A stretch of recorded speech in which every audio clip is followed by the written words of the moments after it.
welcome everyone.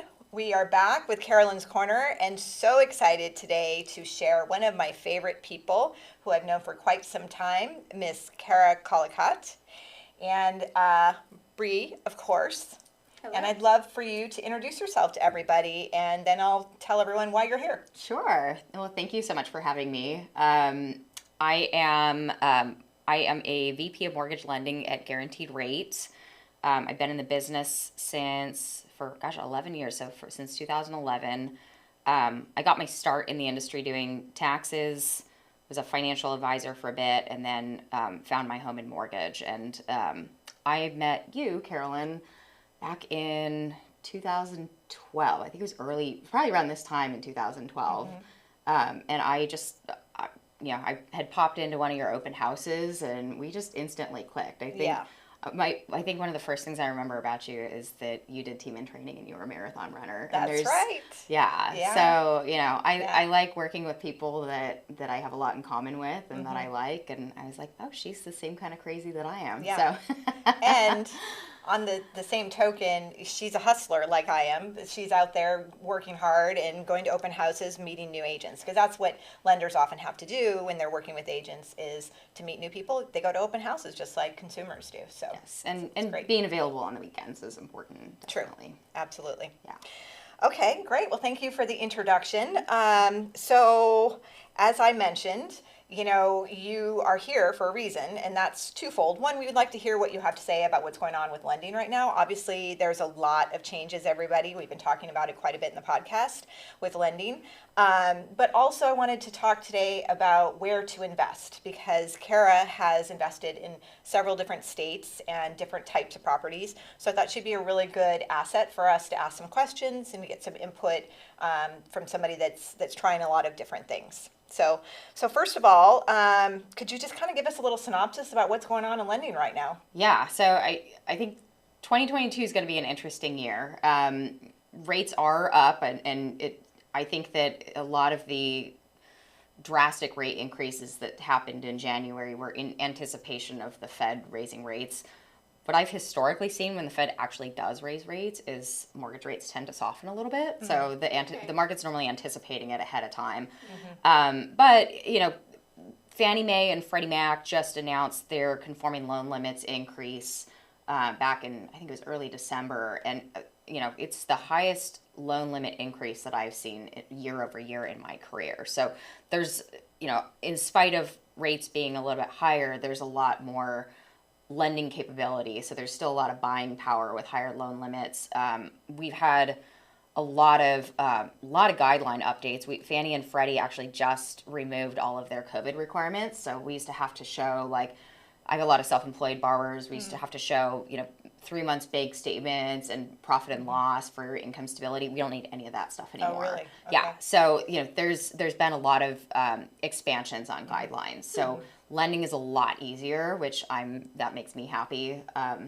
So, although rates are higher, there's more of a pool of potential buyers just for, who's able to get a loan compared to even, this time last year. Okay.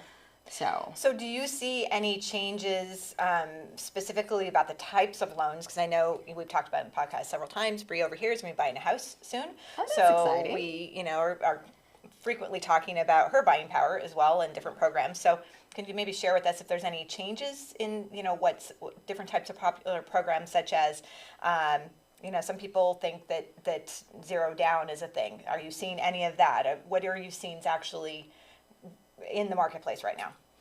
I have seen some of our, in California, we have 32 different correspondent banks that we can sell to just on the jumbo side. And then we also have some brokered banks. So some of the brokered banks do offer, I've seen 5% down on jumbo, I think up to 1.5 million.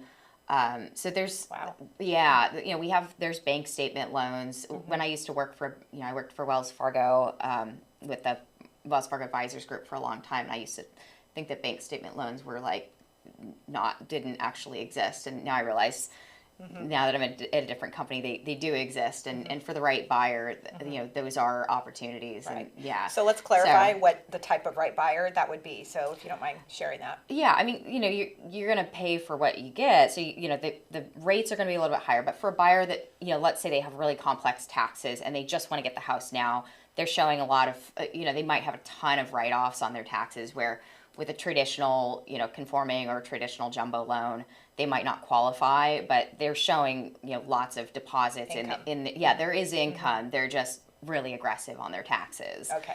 So that's what I was getting at. Yes. So somebody that's not showing a lot in tax, Yes. after they do their taxes, Yeah. But has a lot of income. Yes. So there you go. Yeah. Gotcha. Yeah. So that's one thing that, for those of us that are self-employed, that have corporations, a lot of times that's another avenue, right? Yes, exactly. And for those buyers, they, especially during COVID, they might have shown a loss or, so if you're averaging out their last couple of years of taxes, it's not going to look so good, but their revenue is doing really, really well right now. And so those bank statement loans, even if the rate is maybe 1% higher than what a traditional jumbo or a traditional Fannie Freddie is, it's worth it. That's a drop in the bucket if they're getting into a home, and they can always refinance later once they file their taxes, or they can just continue with the rate that they, with the bank statement loan. It's really personal preference, because I've got some buyers that, since I've worked with wealth management clients for many years, there's some that are just like, I don't,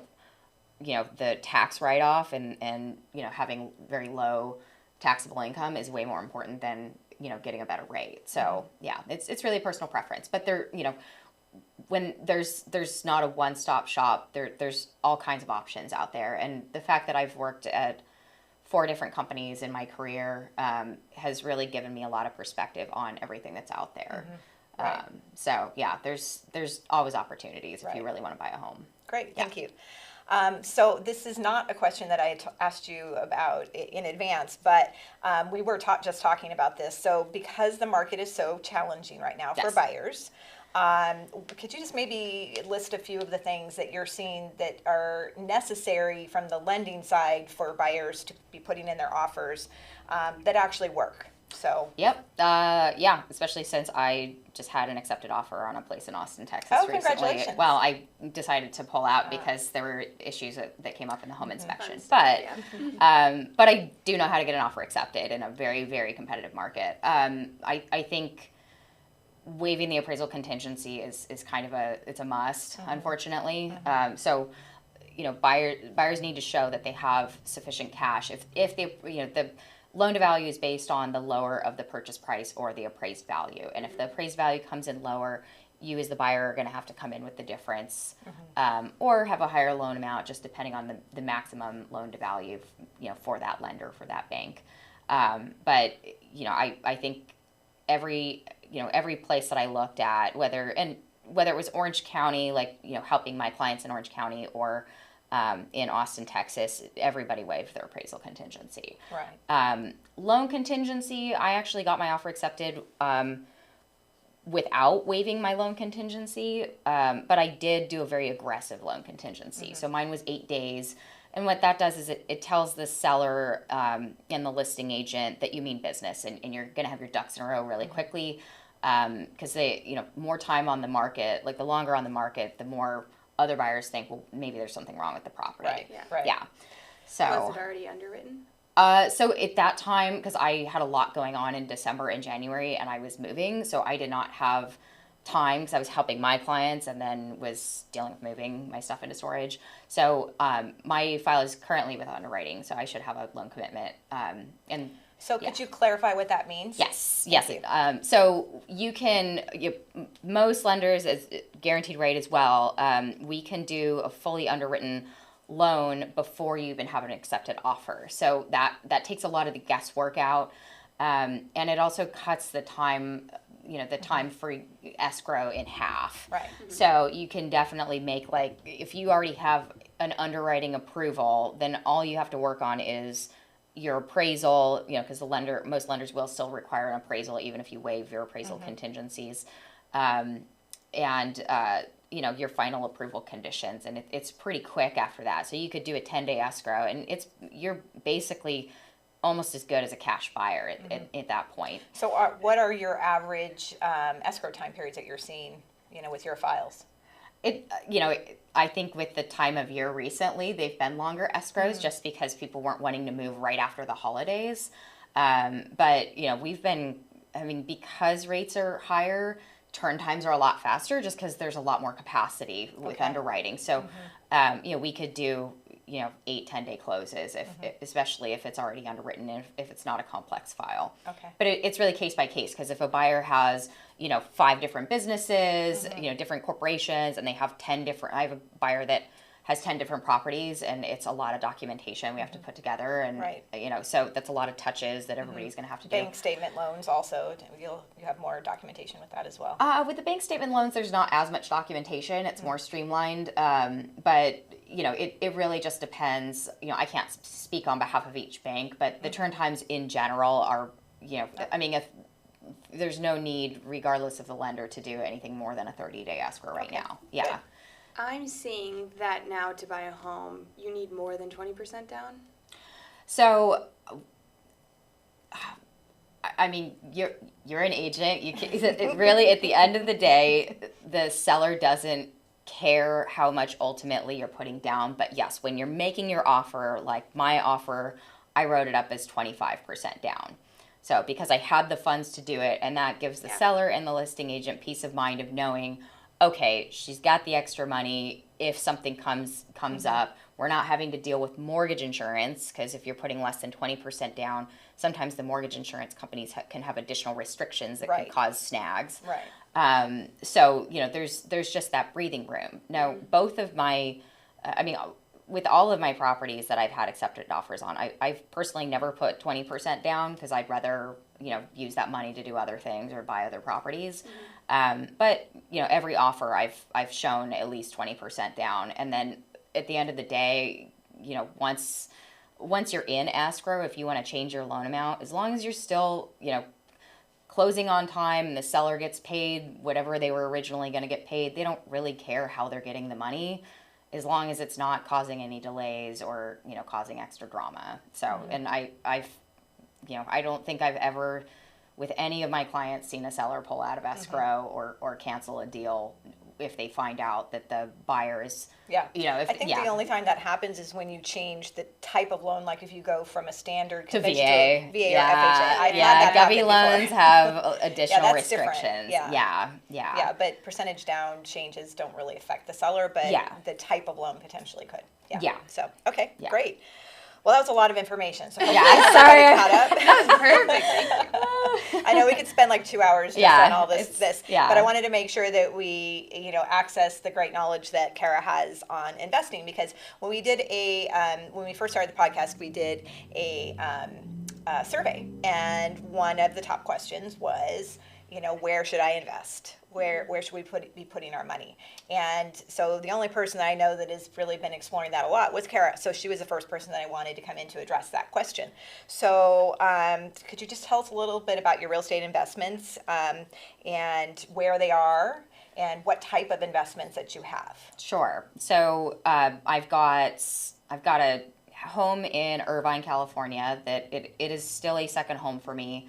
I do long-term Airbnb, so 31 days or more, because then city restrictions don't apply. I know a lot of cities don't allow short-term rentals anymore.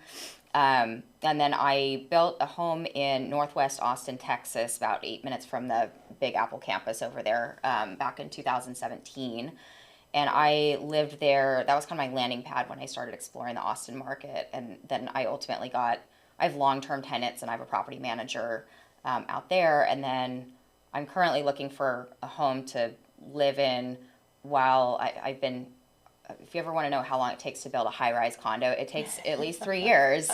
So I've been building a high-rise it's on the 20th floor of a 49-story condo building in downtown Austin, and I started that process in September 2019. Well, so the good news is, so if it's been 3 years, it's probably tripled in value, but you're still in at the same price. I have not had a single mortgage payment, and the values have gone up quite a bit since That's September the only of good news on 19. that. Yes.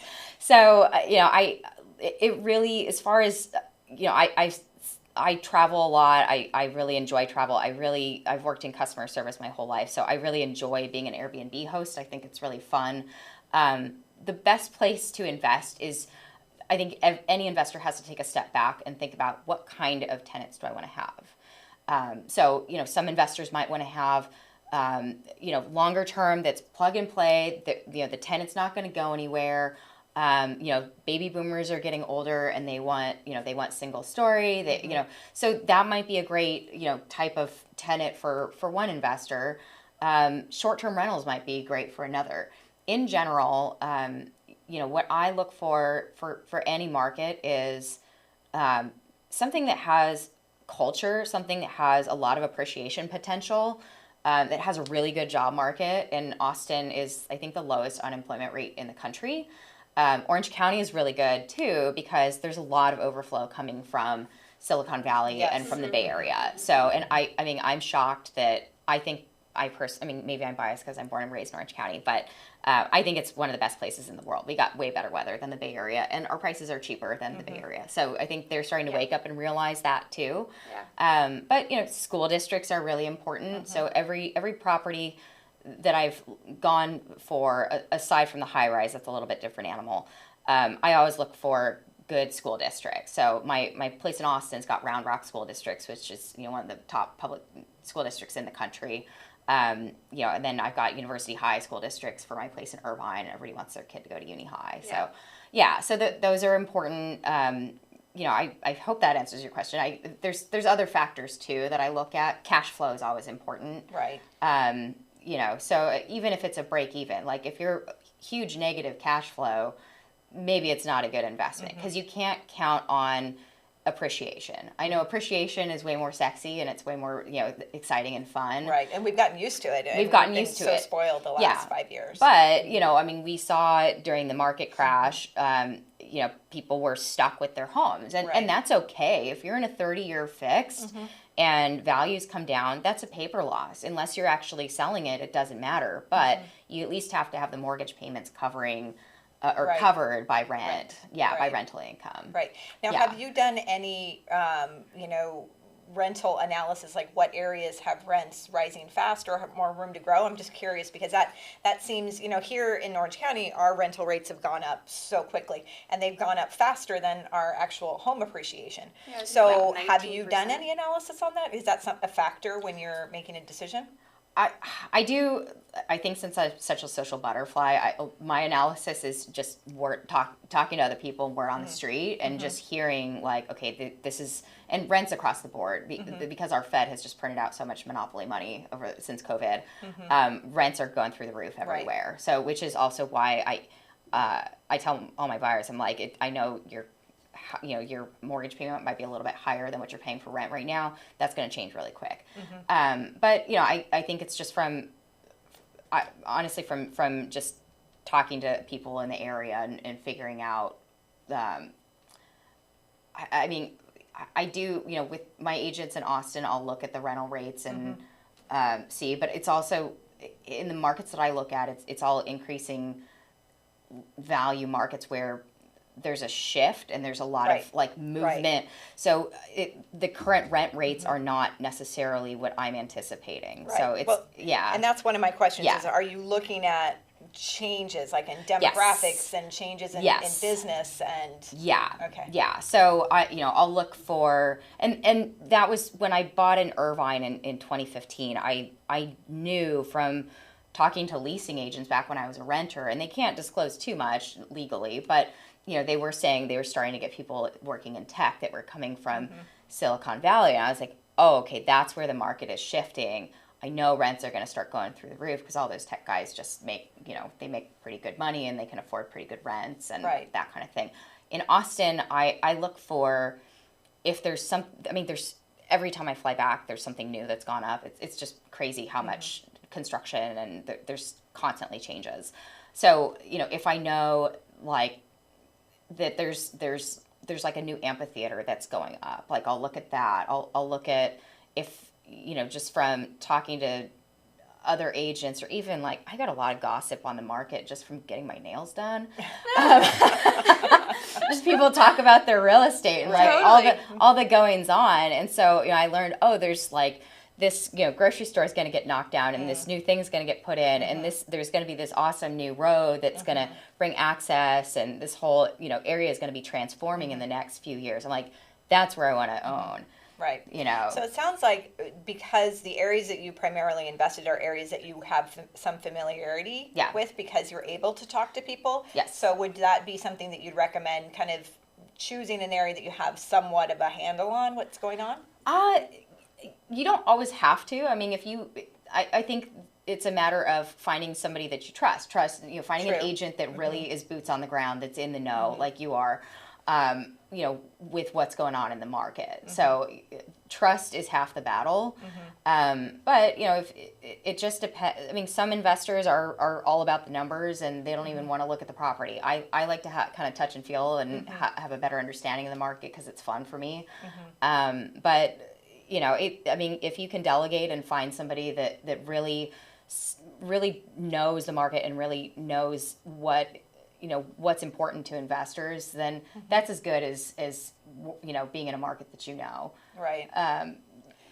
So go ahead. I guess I have a question about money now. Yeah. Like, especially in this market, what do you look for? Like, I know back then maybe there were good deals to get into a home. Were you buying homes that maybe had to get fixed up so they were in lower prices, or what kind of qualifies a home to, like, when you say, this is a good price for an investment? So prices have almost doubled in Austin in the last 4 years, which is insane. Crazy in Orange County. Yeah. So back then, for something that would have been $1 million in Orange County, I got for $361 for like a 2150 square foot, like 4-bedroom, 2.5 bath house like in a cul-de-sac. So anything was a great value to me. But this goes back to, as an investor, you have to take a look at what's important to you. There's like Robert Kiyosaki, who wrote Rich Dad Poor Dad. He talks about the 4 quadrants of cash flow. So there's appreciation, there is, I think, the tax benefits, there's cash flow, and then there's depreciation. So for me, since I'm technically a W-2 wage earner, I care about the depreciation. So I like newer homes because there's more depreciation. So I did new construction for mine. Plus, it's less, like, I don't have to deal with as much drama of, like, having to deal with the maintenance and all that stuff. And the first year is, there's home warranty. I have a 10-year foundation warranty, which is great.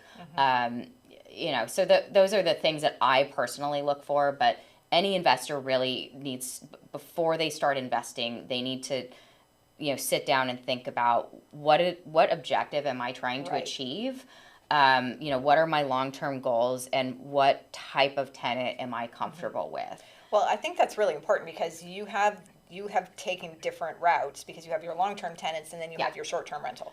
And that's a very different situation. So you have to be prepared for what a short-term rental is, because I see a lot of people, especially younger people that are more comfortable with the sharing economy, that they're interested in that, but there are challenges with it. There's additional work, so you have to be really clear on, this is what I want to do if you choose that route. Yes, and when with the short-term rental, there's more wear and tear, there's higher turnover. I did short-term rental for probably a good year and a half, and it was a lot of stress when I was out of state because I'm having to make sure that cleaners are there and coordinating, and sometimes cleaners would drop, not show up, which was super stressful. So those are all things to think about. I personally, I was telling you before the podcast, I since I switched over to longer term, or I call it medium term, because I'm not doing 12-month leases, but I do 31 days or more. I was nervous about, is this going to be as profitable as the short term? And I actually think I make more. With all of, I actually wrote a piece to my Wells Fargo advisors back in 2018, and I attached a news article, and it was talking about how attractive the flyover states were going to become. And what I had predicted was, I was like, everybody's starting to work remote. Now, I didn't predict COVID. That just like caused everything to happen exponentially. I don't think anybody could have predicted that. Yeah. But I knew, I was like, there's going to be some point where people wake up and realize, gosh, I can work from wherever. So why am I working in a high tax domicile state like California or New York? And I was like, there's going to be a huge rush of people going to what's called the flyover states. So like Colorado is a big one. Idaho has been huge, right? Huge. Texas, there's no state income taxes in Texas. Also no state income taxes in Nevada. Yeah. Arizona, very low state income taxes. So, I predicted that there would be a lot of people either selling their home or maybe renting out their home and moving to these other states. But California still is pretty awesome. So there's a lot of people that will want to do medium term, like enjoy the summertime when it's hot and miserable in their new states that they're living in. Right. And there's also a lot of corporate relocations. I've actually got a guy who he's helping with a tech headhunting startup in Irvine, and he relocated from the UK and needs a plug-and-play place to stay for like a month to 5 weeks while he figures out his housing. There's a lot of that because there is so much movement, and a lot of that was really kind of the catalyst was COVID, right? Right. Yeah. So I think it definitely reshaped the way people thought about their homes and what they could do. Yeah. So it definitely opened people's minds a lot, I think. Yeah. Yeah. But I knew that trend was going to be happening, but it just happened a lot faster with COVID. It exploded, basically. Yeah. Well, I think we've really covered a lot. Is there anything else that either one of you want to kind of chime in about the investing? Anything else you want to share, Kara? When did you start? Ooh, that's good. The investing, you mean? Yeah. Yes. Yeah. So I started in 2015, and I also, as an investor, took a step back and realized, I was like, well, I've moved a lot in my life. I'm very good at moving. And I thought, well, okay, mortgage guideline is if it's owner occupied, you only have to occupy it as your primary residence for 12 months. After that, you can do whatever you want with it. So I thought, okay, well, I'm going to be a buy and hold investor. So I bought my first home in Irvine. So that was my primary residence. And then, bought the place that I built in Austin. And I'm probably going to continue my gypsy path and just keep collecting homes. Cool. But it's, it's made me, it's been very lucrative over the years, and it's been fun. It's been very enjoyable. Yeah. Well, I think that's a really good point, because real estate investing isn't for everyone. And if you get enjoyment out of it, then it's something that you should explore. Yeah. But if it creates fear of the unknown, which for a lot of people it does, that's probably not a good choice for you. So you do have to measure what you feel comfortable with, what you enjoy. Although I will say, if you have a partner that you can go in as a partnership, or just two people, and your partner really knows it and that's their jam, and they just want you as a silent partner to go in, that's awesome. That's an ideal situation. That's a great point. And I think that we probably will be seeing more and more of that coming forward, especially as interest rates rise. Yes. Because as people pool their money, they're going to be able to get more for their money. So I think that's a good point. Okay, and then last question. For someone, I'm 25. So what is your advice for starting? Or how to get where you are? I would say, and I tell all of my first-time buyers this: don't be so stressed out about the initial mortgage payment. It may very well be initially more than what you're paying for rent, but you get the tax benefits that you're not going to get as a renter, and soon enough rents are going to go up way higher. Like my place used to probably rent for, if I didn't do the Airbnb stuff, I think when I bought it, it would have probably rented for like $2,600 a month, and now it probably would rent for like $3,400 a month, and it's only been 6.5 years. Yeah, that's insane. The other thing I would say is, whatever your price point that you're comfortable with, push yourself. Like if you find something that's a little bit higher, but it really is your jam, splurge and spend the extra money. So, I paid $540 for my place. My price point, I wanted to stay below $500,000, and I love the area where my home is, and I never want to sell that place. And actually, you had given me advice of, if I find a place that if I ever want to move back to it, it's something that I could always feel comfortable moving back to, even as I'm older, because it's just such a great area. It's a great community. Yeah, So yeah. think about the long term. Yeah. About where you're going to be. Yeah, because I mean, if it's 50, 60,000 over your price point that you're aiming for, really in the scheme of things, it's not that much of a difference in monthly payment, and we're really heading into a big inflationary cycle right now. So in a few years, that extra 50, 60,000 is not going to seem like that much. So hopefully that helps. It does. Thank Yeah. you very much. Great questions. Yeah. Thank you. All right. Well, thank you so much, Kara, for joining us. Thank you, Bree, for your very insightful questions. And we're so excited to bring another episode of Carolyn's Corner. So see you next time. Thanks. Thank you.